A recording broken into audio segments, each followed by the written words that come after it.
Hi dears, welcome back to Mukunda creation. இன்றைக்கி நம்ம பார்க்க போகிறது வீட்டில் இருக்கிற பொருளை வச்சு ரொம்பவே சிம்பிளாக பண்ணக்கூடிய தேங்காய் பால் சாதம். இந்த தேங்காய் பால் சாதத்துக்கு சைட் டிஷ்ஷாக நம்ம என்ன எடுத்துக்கலான்னா, ரொம்பவே ஸ்பைஸியாக பண்ணக்கூடிய முட்டை தொக்கு, ப்ரான், மஷ்ரூம், சிக்கன், மட்டன் இந்த மாதிரி நம்ம எல்லாமே சுக்கா தொக்கு அந்த மாதிரி நம்ம பண்ணுவோம். அந்த மாதிரி காரசாரம் பண்ணுறது இதுக்கு எல்லாமே மேட்ச் ஆகுங்க. வாங்க இப்போ எப்படி பண்ணுறதுன்னு பார்க்கலாம். ஃபஸ்ட்டு ஒரு கடாயை சூடு பண்ணிக்கலாம்.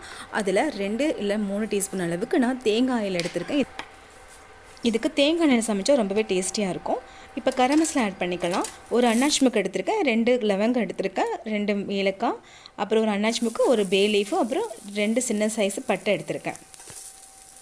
இப்போது அந்த கரம் மசாலாலாம் பொரிஞ்ச உடனே அது கூடவே ஒரு மீடியம் சைஸ் வெங்காயம் ஸ்லைஸ் பண்ணி வச்சுருக்கேன், அதையும் இதில் ஆட் பண்ணிடலாம். இப்போ நல்லா வதக்கி விட்டுக்கலாம். உங்களுக்கு இது ரொம்பவே பொன்னிறமாகணும் அவசியம் இல்லை, ஜஸ்ட்டு கண்ணாடி பதம் வந்தால் போதும்.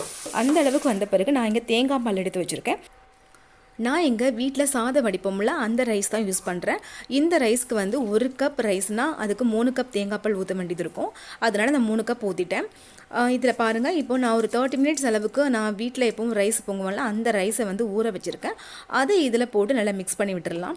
நீங்கள் பாசுமதி ரைஸ் எடுத்திங்கன்னா 1 கப் அரிசினா அதுக்கு 1.5 கப் தேங்காய் பால் உங்களுக்கு யூஸ் ஆகும்.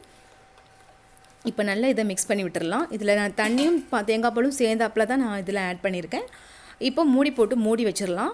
ஒரு 10 மினிட்ஸ் அப்படி கொதிச்சிட்ருக்கட்டும். பாருங்கள், இப்போ நல்லா கொதிக்குது. மிக்ஸ் பண்ணி விட்டுடலாம்.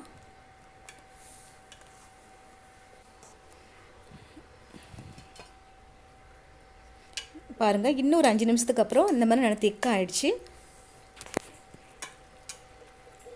இப்போ ஒரு 75% நல்லா பாயில் ஆகிருக்கு.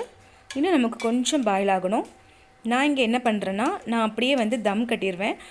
நீங்கள் குக்கரில் பண்ணுறதா இருந்தால் பண்ணலாம். எனக்கு என்னவோ குக்கரில் பண்ணுறதை விட இந்த மாதிரி பண்ணுறது கொஞ்சம் டேஸ்டி கூடவாக இருக்கும். அதனால் இப்படி பண்ணுறேன். நீங்கள் இப்போ கேஸில் பண்ணுறீங்கன்னா, நான் இந்த இண்டக்ஷன் ஸ்டவ்வில் பண்ணிகிட்ருக்கேன். அதனால் நான் ரொம்பவே குறைச்சி நான் லோ ஃப்ளேமில் பாயிண்ட் அவுட் பண்ணி நான் மூடி வச்சுருவேன். அப்படி எனக்கு கரெக்டாக உதிரியாயிரும். நீங்கள் அடுப்பில் பண்ணுறதா இருந்தாலும் ஒரு தோசைக்கல்லை ப்ரீஹீட் பண்ணிக்கோங்க. அப்புறமா ஒரு 10 நிமிஷம் லோ ஃப்ளேமில் வச்சு நீங்கள் இந்த சாதத்தை அப்படியே அதில் மூடி போட்டு ஒரு 10 மினிட்ஸ்க்கு லோ ஃப்ளேமில் வச்சு எடுத்திங்கன்னா உங்களுக்கும் உதிரியான தேங்காய் பால் சாதம் ரெடி ஆகிடும். பாருங்கள், ரொம்பவே டேஸ்டியாக வந்திருக்கு. பாருங்கள், ரொம்ப உதிரியாக வந்திருக்கு. பார்க்கவும் ரொம்ப அழகாக இருக்குது. இந்த ரெசிபி உங்களுக்கு பிடிச்சிருக்குன்னு நம்புகிறேன்.